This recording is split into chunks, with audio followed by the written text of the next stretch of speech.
네, 자, 어제였습니다. 페드가 경기 회복에 대한 우려감 그리고 유동성 공급에 신중을 기하겠다 이런 FOMC 의사록을 발표하면서 세계 증시가 큰 충격을 받았는데요. 특히나 유독 우리나라 증시만 4% 가깝게 낙폭을 거듭하면서 큰 충격을 던져줬습니다. 하지만 다행히 오늘 미국 시장은 반등에 성공하는 모습이었는데 우리나라 증시가 이런 팬데믹 장세에서 벗어나기 위해서는 앞으로 어떤 요인들이 필요한지 오늘은 이 내용을 집중적으로 점검을 해보도록 하겠습니다. 한국경제신문의 한상준 논설위원 자리하셨습니다. 안녕하세요. 네, 안녕하십니까. 네, 반갑습니다. 자, 어제 이 FOMC의 의사록 공개가 있었는데 그 내용이 충격적이었는지 우리나라 증시가 정말 큰 폭으로 급락을 하는 모습을 보이지 않았습니까? 네, 네. 아까 이렇게 오늘 새벽에 끝난 뉴욕 네. 증시에서 주가가 반등했다 하는 대목이 귀에 아주 크게 들어오는데요. 어제 국내 증시가 코로나 패닉 장세다 이렇게 볼 만큼 또 오늘 언론의 헤드라인 기사를 보면 너무 세게 쓰는 감이 있어요. 네. 그만큼 어제 투자자들이 불안하다는 점을 감안해 볼 때 일단 오늘 뉴욕 증시가 그렇죠. 상승했다는 것은 이 앵커 발음대로 굉장히 다양한 일이 아닌가 이렇게 봅니다. 어제도 우리가 한국경제TV를 통해서 이렇게 5시에 페드 의사록이 발표됐을 때 가장 먼저 해설해 드릴 때 그 두 가지 내용을 좀 말씀드렸죠. 일단은 디스인플레가 우려된다 하는 측면. 두 번째는 사실 수익률 제어 곡선에 대해서 부정적이다 하는 입장인데요. 이 문제는 나중에 좀 페드와 관련해서 얘기할 때 자세히 좀 말씀드리겠습니다. 어쨌든 간에 페드는 경기라든가 증시를 안정시키는 겁니까 아닙니까? 맞죠. 안정시키는 네. 거죠. 근데 이 문제에 대해서 자꾸 이렇게 부정적 주가 하락을 예상했던 사람들 같은 경우에는 이 문제를 자꾸 마치 돈의 공급이라든가 이런 걸 네. 끊기는 것처럼 이렇게 얘기를 해서 어제 시장을 더 불안하게 했던 게 아닌가 생각합니다. 기본적으로 시청자 여러분한테 다시 한번 어제도 말씀드렸습니다만 페드는 어떠한 경기 상황이든 간에 어떠한 증시 상황이든 간에 기본 목표는 경기라든가 증시를 안정시키는 거다. 이게 오늘 월가에 그대로 영향을 미쳤다. 이렇게 이제 보시면 되겠습니다. 그리고 오늘 경제 지표가 두 가지가 발표됐죠. 하나는 주간 실업 청구 건수 네. 예상보다 상회했다 하는 얘기고 그다음에 향후 경기와 관련해서 경기 선행 지수가 당초 이렇게 예상보다 높게 나왔다 이렇게 했는데요. 주식은 미래에 대해서 투자하는 거 아니겠습니까? 그런 측면에서 경기라는 것은 후행 지수가 있고 같이 가는 동행 지수가 있고 앞서가는 선행 지수가 있는데요. 경기 고용 지표 관련해서 주간 실업 청구 건수에 대해서 굉장히 강조하는 이런 시각이 있는데요. 이건 후행 지표다. 이건 악화됐지만 주가는 그렇게 민감하게 반응하지 못한다. 오히려 오늘 경기 선행 지수가 미래 경기 상황을 나오기 때문에 또 어제 페드 입장에서는 미래 경기 상황에서 불안감 이런 얘기가 주가 조정 요인이 됐으니까 오늘 경기 선행 지수가 만약에 떨어졌으면 향후 경기에 대한 불안감이 이렇게 증폭되면서 사실 주가가 이렇게 반등에 성공하지는 못했을 거로 보거든요. 근데 경기 선행 지수가 3개월 연속 이렇게 상승세를 이어갔고 그 다음에 예상치보다 높게 나옴에 따라서 주가 반등에 계기가 됐다 이렇게 보겠습니다. 네. 전반적으로 똑같은 페드의 의사록 가지고 전 세계 증시가 영향을 미쳤습니다. 그런 가운데 중하경제권에서 대만을 제외하고는 대부분 다 1% 내외 정도. 그렇죠. 그 다음에 대만과 우리가 좀 많이 영향을 받았는데요. 대만은 3% 내외. 한국의 코스피라든가 코스닥은 3.6%, 4% 가깝게 떨어졌습니다. 그런 과정에서 증시라든가 경기가 지나치게 단기에 급변동이 되면 근거 여부와 관계없이 여러 가지 설이 나오는 거거든요. 그렇죠. 그렇기 때문에 지금 최근에 코로나 관련해서 여러 가지 설이 나오고 있습니다는 주가가 세계에서 가장 빨리 갔던 주가가 이렇게 3% 하면 이게 제가 보기에는 주가가 어떻게 올라갈 수만 있습니까? 조정도 해이죠. 사실 3% 내외의 조정, 4% 가깝게 조정 같은 경우에는 사실 어떻게 보면 필요한 시점에 조정이다 이렇게 얘기할 수가 있습니다는 단기에 이렇게 급락하다 보니까 여러 가지 한국 증시 음모론이 있는 게 아니냐, 네. 부동산과 맞물려서 이런 쪽에 설도 나온다 하는 것을 꼭 좀 말씀드리겠는데요. 이런 거에 편승해서 일부 도지사가 지금껏 보지 못했던 코로나 대혼란이 온다. 네. 이런 쪽의 얘기가 어제 시장을 더 불안하게 했거든요. 일개 지도자들은 코로나에서 방역하는 것도 중요하지만 네. 경기라든가 증시는 심리가 작용하는 측면이기 때문에 거기에 대해서 파인 튜닝하는 서로 조화하는 그러한 조화를 보이는 것이 굉장히 중요하거든요. 그런 각도에선 여러 가지 요인이 겹치다 보니까 마치 그럴 리 없겠습니다는 음모설이 나돌 만큼 어제 세계 모든 증시에서 페드 의사락의 똑같은 내용, 다시 말하면 사실 그 유동성 장세 분에서 종료되는 부분에 시사한 YCC 문제에 대해서 부정적 시각, 그 다음에 디스인플레에 대해서 한국 증시가 유독 영향을 많이 미쳤다. 그런 과정에서 오늘 코로나 뉴욕 증시가 이렇게 반등에 성공한 것은 건 아까 서상현 팀장께서도 말씀해 주셨습니다는 네. 우리 투자자의 심리를 안정시키는데 아주 절대적으로 기여했던 것이 아닌가 생각합니다. 네, 그렇습니다.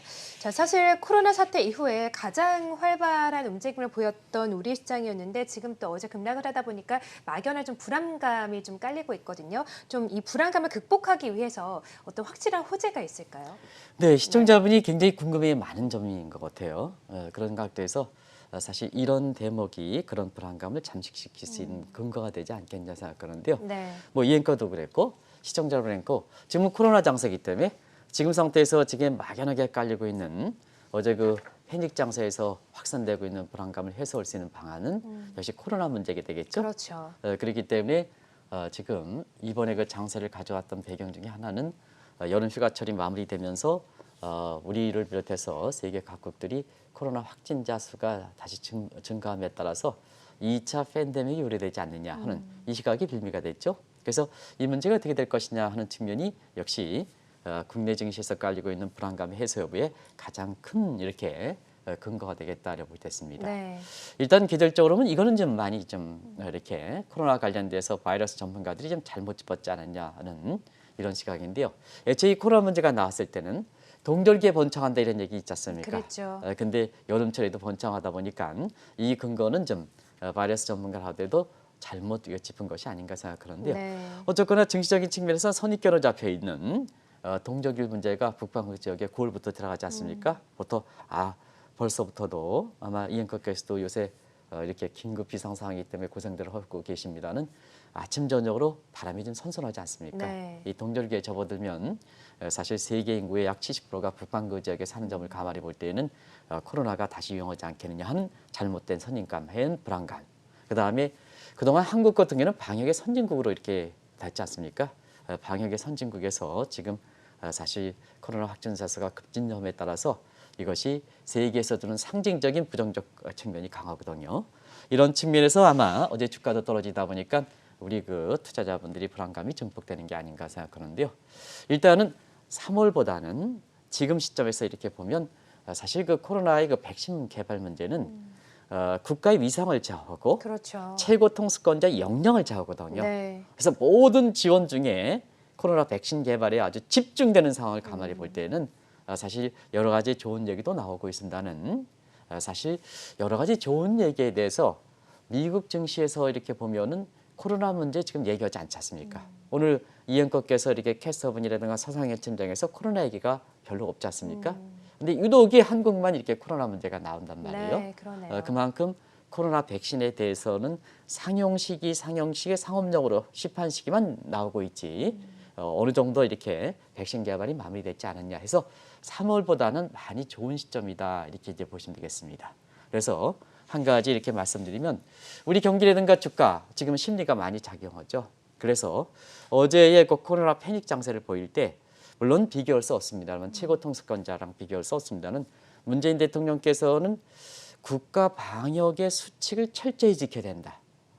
위반을 한 사람은 사실 다른 사람의 피해를 이렇게 그 방지하기 위해서 철저하게 이렇게 한다 하는 이 내용과 똑같은 상황에 대해서 지금껏 보지 못했던 쓰나미 사건이 온다. 네. 이런 쪽에 얘기하면 사실 서로 그 비교할 수 있는 지위는 아닙니다는 예. 지도자 입장에서 자 경기도 살려야 되고 증시도 살려야 되고 코로나도 방역해야 되는 이런 쪽에 있어서 이렇게 보면은 항상 어려울 때 조화적인 컨트롤 타워라는 게 컨트롤 조화 속의 컨트롤 타워를 해야 되거든요.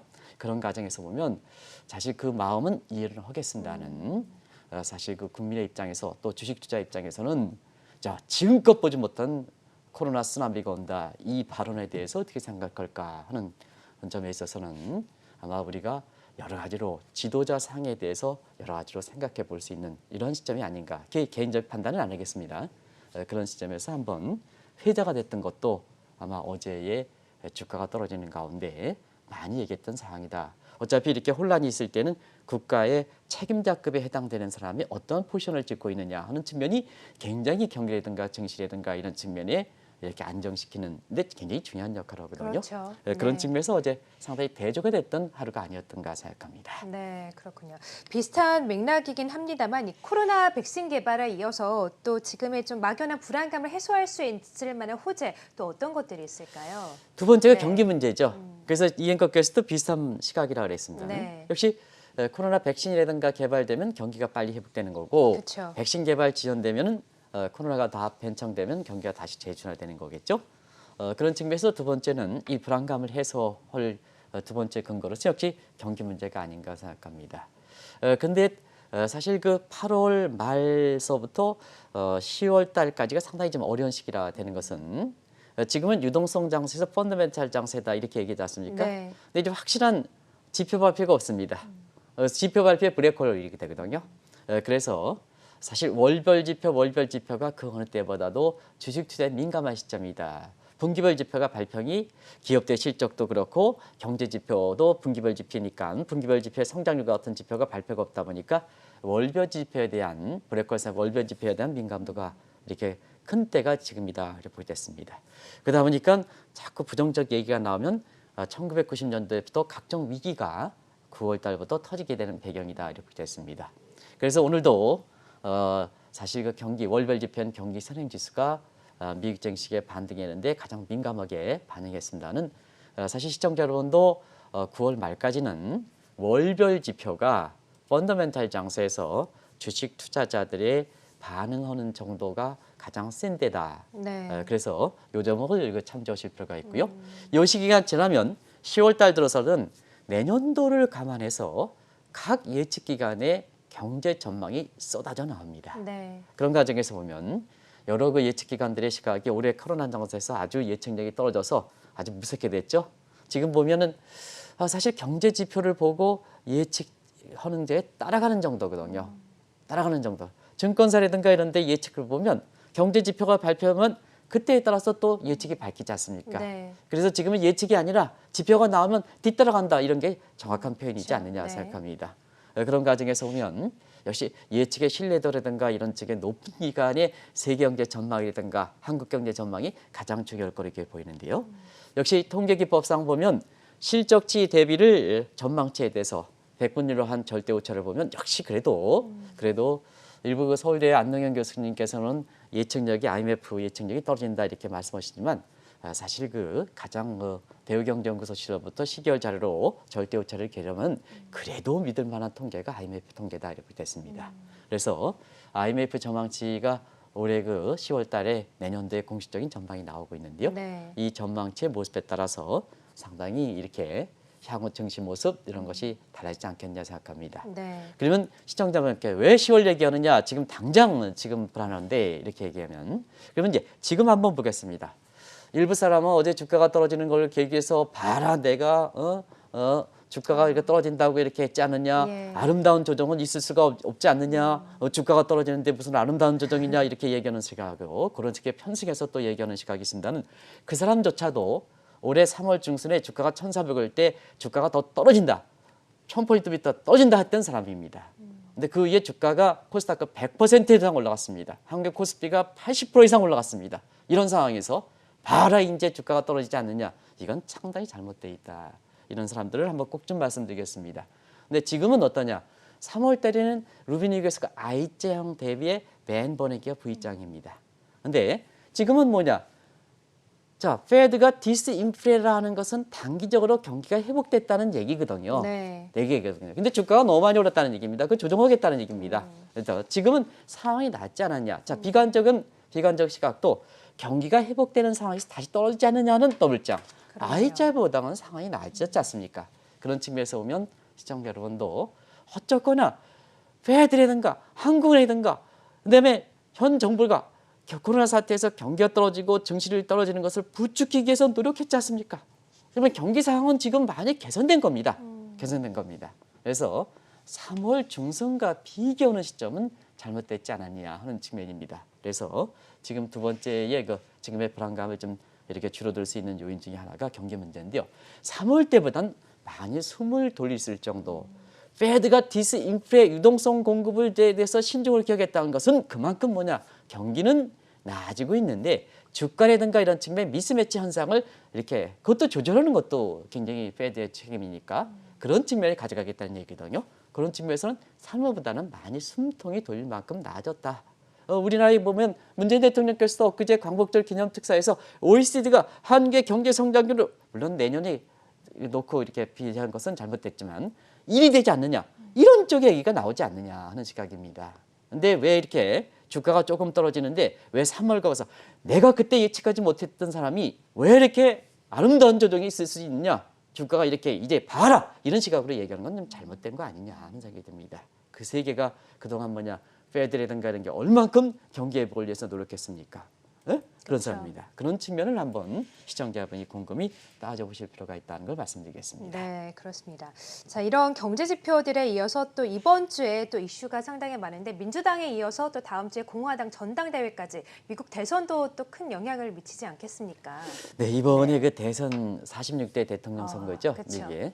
근데 사실 그 코로나 문제 때문에 일단 뭐든지 이렇게 함께 모여서 으쌰 해지 이게 분위기가 네. 나는데 온라인상으로 하다 보니까 못하고 일단 있죠. 이렇게 네. 좀 분위기가 축제 분위기가 좀 이렇게 되는데요. 축제 분위기가 가열되지 못하면 이 집권당인 트럼프가 불리한 겁니다. 원래 그렇군요. 그렇습니다. 네. 그런데 그런 과정에서 이제 되는데요.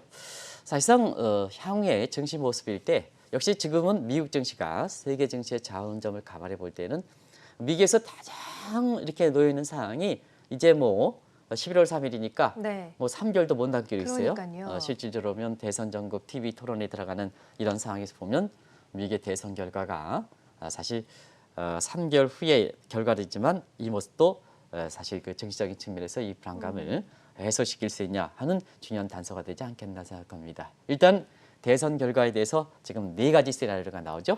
한번 이 앵커도 시청자분도 어느 시나리오가 가장 가능성이 높은지 네. 그리고 지금의 불안감이 어떻게 될 것인지 한번 같이 보겠습니다. 네. 이 앵커도 경제 전문가시니까 한번 보겠습니다. 네. 첫 번째 시나리오, 트럼프 연임, 공화당 상원은 공화당.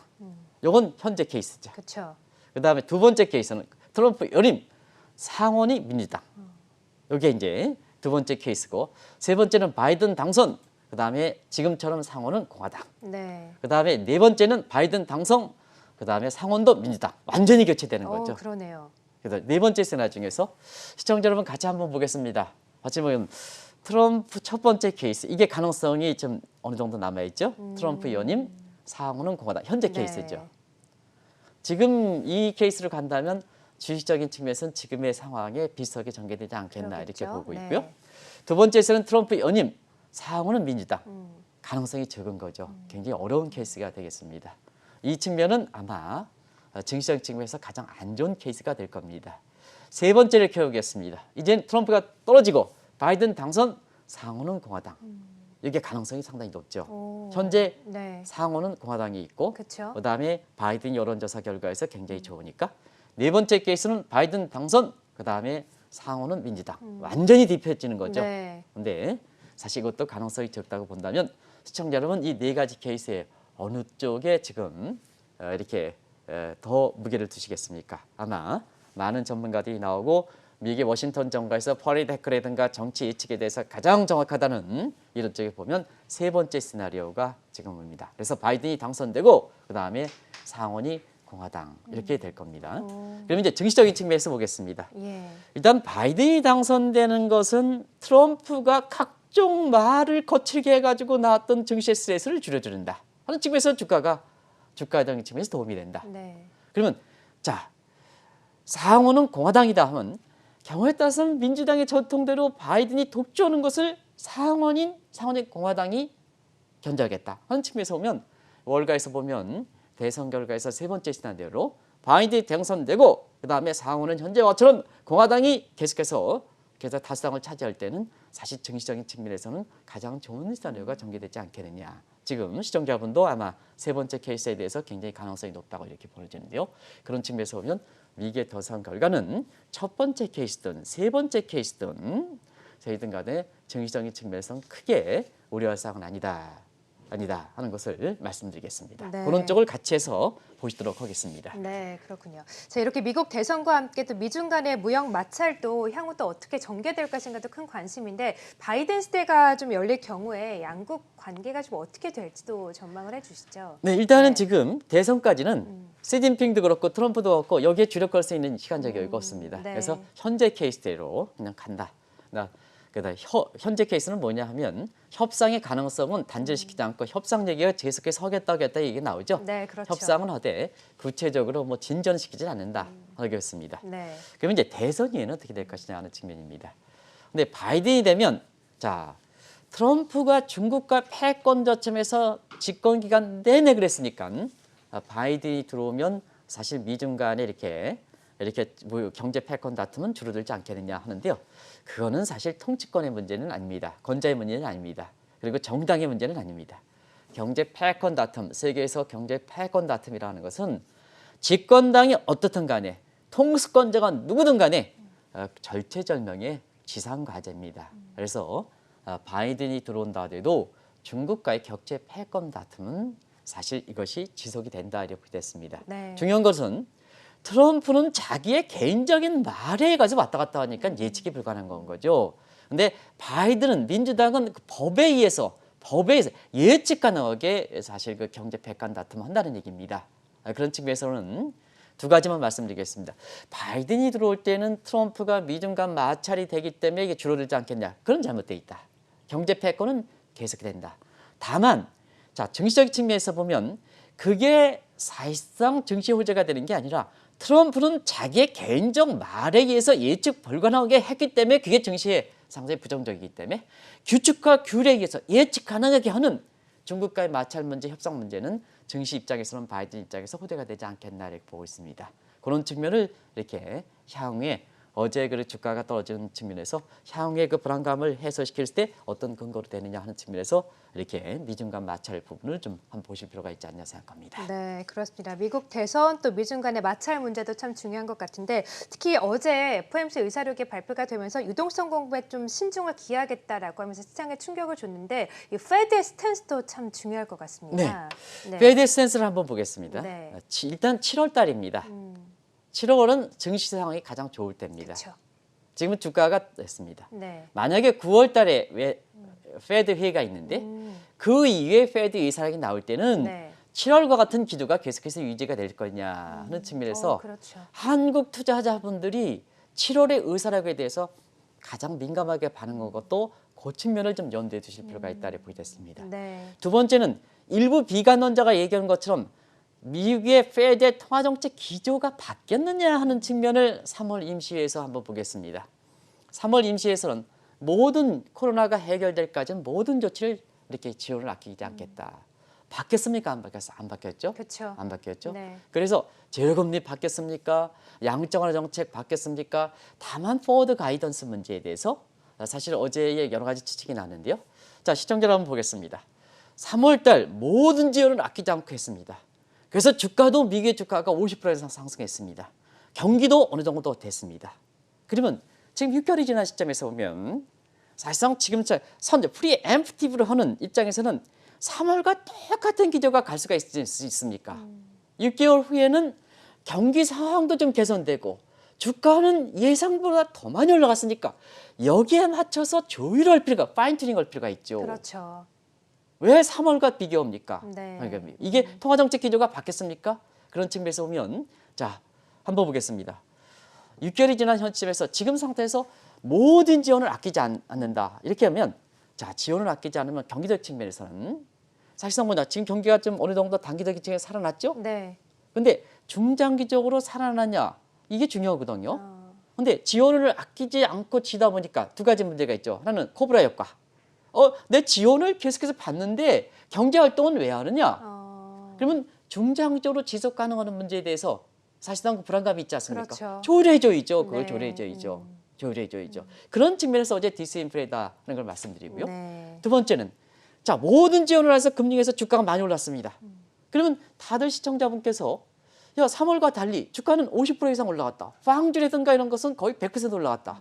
그럼 페드 입장에서 계속해서 불을 뗄 것이냐 하는 측면에서는 맞아요. 자, 주가는 기업들의 실적을 반영해야 되지 않습니까? 그렇죠. 그러면 그걸 이제 6개월가 지났으니까 네. 조율해줘야죠. 조율해줘야죠. 그렇죠. 조율해줘. 그게 페드의 목적이지 않습니까? 네. 그게 주가를 떨어뜨리게 하는 겁니까? 경기를 불안하게 하는 겁니까? 그건 아니죠. 아니지 네. 않습니까? 6개월. 그런 점을 좀 염두에 두셔서 자, 어제 주가가 떨어지니까 3월 달에 주가가 1000포인트 밑으로 떨어진다 이렇게 했던데 어떤 방송을 통해서 이제 봐라 아름다운 조정은 없다 이런 식으로 해서 주가가 떨어질만 남았다 이렇게 얘기하면 되겠느냐. 페드의 기본적인 목표는 경기라든가 증시 상황을 안정시키는 거다. 어떤 상황이든 간에. 네. 근데 6개월의 전에 비해서 6개월 후에는 금융 지원을 아끼지 않아 가지고 지금 경기도 살아났는데 중장기적으로 이 코로나 때문에 자, 너무 지원해 주니까 아니 근로자들이 뭐냐면 지원 다 해주는데 내가 경제활동 왜 해주느냐 맞아요. 이런 측면. 네. 그러면 그 사람들의 근력을 복출해야 되지 않습니까? 그렇죠. 됐습니까?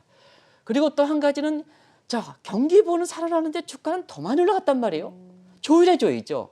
그런 각도로 좀 해석하실 필요가 있다는 걸 좀 꼭 좀 말씀드리겠습니다. 네. 어제 시간 관계상 이렇게 말씀드리지 않은 측면인데요. 마지막에 페드는 어떤 상황이든 간에 경기든가 증시를 안정시키는 게 목적입니다 하는 것을 말씀드렸었는데요. 네. 왜 한국 주가가 이렇게 4% 이상 가깝게 폭락하느냐, 세계에서 가장 많이 떨어지느냐 하는 이 측면에서도 페드의 어제 잘못 이렇게 해석했던 요 시각에 대해서 한번 우리가 좀 오늘 방송을 통해서 네. 좀 이렇게 지켜보자. 아마 이영권께서도 충분히 공감하시는 게 아닌가 하는 네, 생각이 듭니다. 맞습니다. 그런 측면을 좀 잘 좀 보실 필요가 있다는 걸 말씀드리겠습니다. 네, 어제 또 FOMC 의사록 발표와 함께 또 그 안에 있는 숨겨진 의미를 아주 잘 말씀을 해주신 것 같습니다. 자, 페드의 스탠스도 참 중요한 변수인 것 같고 어제도 짚어주셨는데 이미 좀 심각할 만큼 심각한 단계에 있는 각국의 부채 문제, 이 문제도 상당히 좀 중요한 변수가 되지 않겠습니까? 근데 이 부채 네. 문제 같은 경우에는 결국 재정 정책이니까 결국 통수권자 문제죠. 그렇죠. 근데 이 통수권자들이 사실상 정치꾼들이 많다 이렇게 이제 말씀드렸더니 이게 문재인 대통령께서는 어떠냐 어제 민감한 상황이기 때문에 내가 제어하겠습니다 하는 것을 분명히 시청자들한테 말씀드렸는데요. 아마 그거에 대해서 좀 이렇게 이의를 제기하시는 분이 있어요.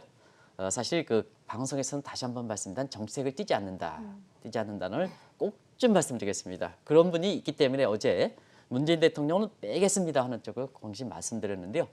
사실 지금 상태에서는 트럼프도 그렇고 아베도 그렇고 사실 마크롱도 그렇고 모리스 존슨도 그렇고 뭐 사회주의 국가야 뭐 통치권이 자기가 갖고 있기 때문에 정치꾼들이죠. 정치꾼들이 많죠.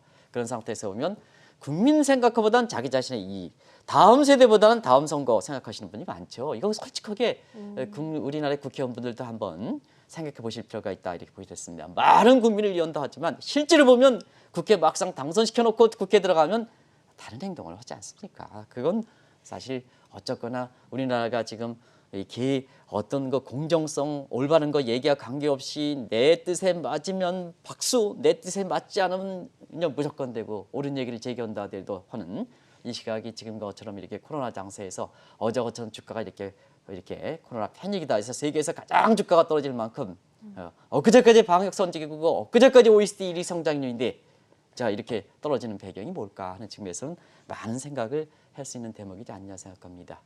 부채 문제, 이 문제가 가장 불안합니다. 네. 왜냐하면 최고 통수권자들이 정치꾼이 많기 때문에 그래서 어제 말미에 부채 문제는 조심하실 필요가 있다. 그래서 부채 문제 우리나라의 그 지금 비투에서 부동산 투자하고 이렇게 증시 그 투자하시는 분이 많은데요. 네. 이게 3월달 중순이라면 비투내도 괜찮다. 그때는 비투내도 괜찮다. 근데 주가가 어느 정도 올라온 시점에서 비투내서 투자하면 그건 나중에 뒤따라하는 거다. 주가 떨어지면 이자물어 이래고 주가 떨어짐에 따라서 굉장히 좀 손실이 많이 발생하니까 개인 투자가 입장 부동산 투자하는 사람 중에서 가장 안 좋은 케이스다. 근데 3월 것처럼 주가가 아주 안 좋을 때 빚내서 투자하자면 그때부터 금리를 내리지 않습니까? 돈도 풀지 않습니까? 선제적으로 빚내서 투자하는 사람들은 주가가 올라가고 부동산 가격이 올라가면 거기서부터는 페드가 금리를 내리고 중앙은행이 금리를 내리고 돈을 풀기 때문에 일단 빚내서 투자하는 부분이 사실 뭐냐 이점이 낮다. 두 번째는 자, 빚내서 투자하면 경기라든가 주식 살아나지 않느냐. 그래서 경기라든가 그래서 국민 경제 입장에서 좋다. 근데 지금처럼 주가가 고평가되는 상태에서 뒤늦게 빚내서 투자하면 뭐냐? 결과적으로 이렇게 주가가 떨어지면 이자도 물어야 되고 주가 떨어진 부분에 대해서 부동산 떨어지면서 이렇게 된다. 그리고 뭐냐?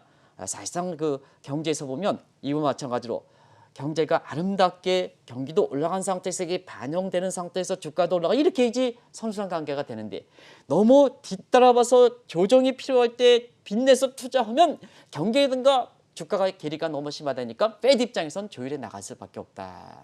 그래서 예일드 커브 컨트롤 문제에 대해서 신중을 기하겠다. 그 갈 수밖에 없지 않습니까? 부동산 가격이 엄청 주가가 엄청 찌면 조율해야 돼. 그게 페드의 기본 목적이 그렇죠. 아니십니까? 네. 그런 측면에서 보면 빚내서 투자하는 주가가 많이 올라가고 부동산 가격이 많이 올라갔을 때는 네. 그 빚내서 투자하지 않는 거다. 그래서 어제도 말씀드렸습니다는 주가가 많이 올라갈 때는 그때는 장기 투자하는 게 빚내서 좀 조급해지는 거고 그래서 이러한 사태에 쉽게 영합해서 어제 같은 경우는 신용 빚내서 투자하는 사람들이 주가 떨어져 이자으로 더 이렇게 주식을 매도 처분하는 상태에서 주가가 떨어진다 이렇게 말씀드리겠는데요. 이렇게 사실 이게 주가가 높을 때는 장기적 측면에서 투자하는 관점이 필요하거든요. 그런 관점에서 보면 내 여윳돈 가지고 투자하는 거다. 그렇죠. 그래서 지난달 말서부터 주가가 어느 정도 올 때 현금화해라. 현금화해가지고 이렇게 되면 여유가 생겨진다. 그러면 빚내서 나중에 투자한 사람이 주가가 던질 때 맞아요. 주가가 떨어지면 그 현금 가지고 차라리 피킹할 수 있지 않느냐 네. 하는 이런 시각이거든요. 그래서 어제 주가가 많이 올라갔을 때는 빚 문제는 쉽게 정리하지 못하니까 네. 결국 여유자금 투자하는 거다. 그리고 주가가 아주 안 좋을 때는 그때는 빚내서 투자하는 거다. 사실 이렇게 그 관점에서는 이번에 코로나 장세에서 네. 다들 이렇게 이어지지 않겠냐 생각합니다. 네, 알겠습니다. 투자 전략까지 잘 말씀해 주셨고요. 자, 최근처럼 주가가 좀 잘 오르더라도 또 어제처럼 또 급락을 언제든지 할 수 있기 때문에 우리 투자자분들은 항상 마음이 좀 불안하실 것 같습니다. 네. 네. 이 문제는 시간 관계상 잘 줄일게요. 네. 코로나 장세 3월 달에는 일반 사람이 통치권이 없기 때문에 중앙은행이 나서고 정부가 나서는 겁니다. 그때는 3월 달에는 정부라든가 그다음에 중앙은행이 하는 겁니다. 그렇죠. 근데 지금 어느 정도 올라갔지 않습니까? 이럴 때는 뭐냐? 정부라든가 이런 측면에서 시장에 맡기는 겁니다. 페드 입장에선 시장에 맡기는 관점으로 해서 어제 디스인플레라든가 예일드 커브 컨트롤 문제에 대해서 신중하겠다. 시장에 자율적으로 가도록 하는 겁니다. 그런 측면에서 보면 종전에 돈을 공급하겠다 하는 측면에서 시장에 맡기게끔 자율적으로 돌아가야 되지 않습니까? 그렇죠.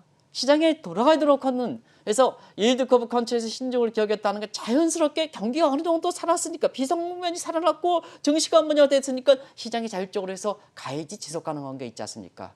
근데 과거 3월 달과 마찬가지로 정부가 해줘야 되고 그다음에 중앙은행이 해줘야 된다는 측면에서는 사실 뭐냐 시장에 맡겨놓으면 야 유동성 공급이 지연해지지 않겠느냐 끊기지 않겠느냐 해서 이렇게 얘기들 나오는 거거든요. 그런 거거든요.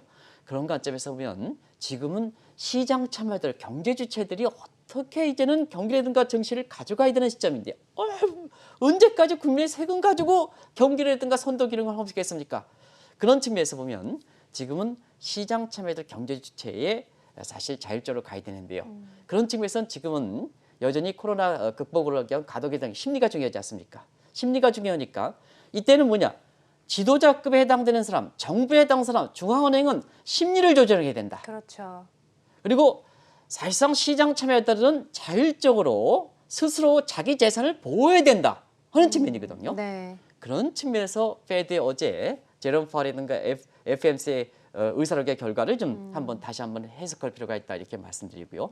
심리가 중요하기 때문에 어제 일부 지금껏 도래하지 못한 쓰나미 충격이 온다 이렇게 얘기하는 사람들 같은 경우는 물론 국민의 방역적인 측면에서는 이렇게 나름대로 의미가 있습니다는 대통령께서 말씀하신 코로나 방역 체제에서 철저히 준수하십사 하는 내용과 자 지금의 그 상황적인 측면에서는 어떻게 평가할까 하는 것을 두 분에게 말씀드리겠습니다. 또 시청자에 맡겠습니다. 그리고 일부 어제 주가가 떨어지니까 봐라 3월 달에 주가가 더 떨어진다 했을 때 아름다운 조정 없다. 이렇게 해가지고 이렇게 얘기하는 시각도 상당히 잘못되어 있다 하는 거예요. 그 이후에 주가는 코스닥 100% 올라갔다. 그 다음에 코스피는 거의 80% 올라갔다. 네. 이거는 어떻게 올 것이냐 하는 측면이거든요. 그런 측면에서 지금은 시장 자율적으로 가야 되기 때문에 지도 잡고 또 신중을 기해야 되고 그다음에 시장 참여하는 사람들도 신중을 기해야 되는 신중해야 되는 그래서 서로가 맞물려서 증시라든가 경기 상황을 이끌어가야 되는 단계다는 걸 꼭 좀 말씀드리겠습니다. 네. 그걸 꼭 좀 말씀드리겠습니다. 왜 한국이 방역 선진국이다 엊그제까지 OECD에서 1위 경제 성장이다 하면서 주가는 뭐냐 똑같은 상황에서 4% 가깝게 폭락해야 되느냐. 맞아요. 그런 측면은 네. 한번 이렇게 이 아침에 좀 곰곰이 생각해볼 대목이 아니냐 하는 생각이 듭니다. 네, 알겠습니다. 자, 어제 우리 시장이 코로나 사태 또 FOMC 의사록 영향으로 크게 급락을 면치 못했었는데요. 우리 시장이 이런 코로나 장세에서 벗어나기 위해서는 앞으로 어떤 요인들이 필요한지, 앞으로 전망은 어떤지 이야기 들어봤습니다. 한국경제신문의 한상춘 논설위원과 함께했습니다. 말씀 고맙습니다. 네, 고맙습니다.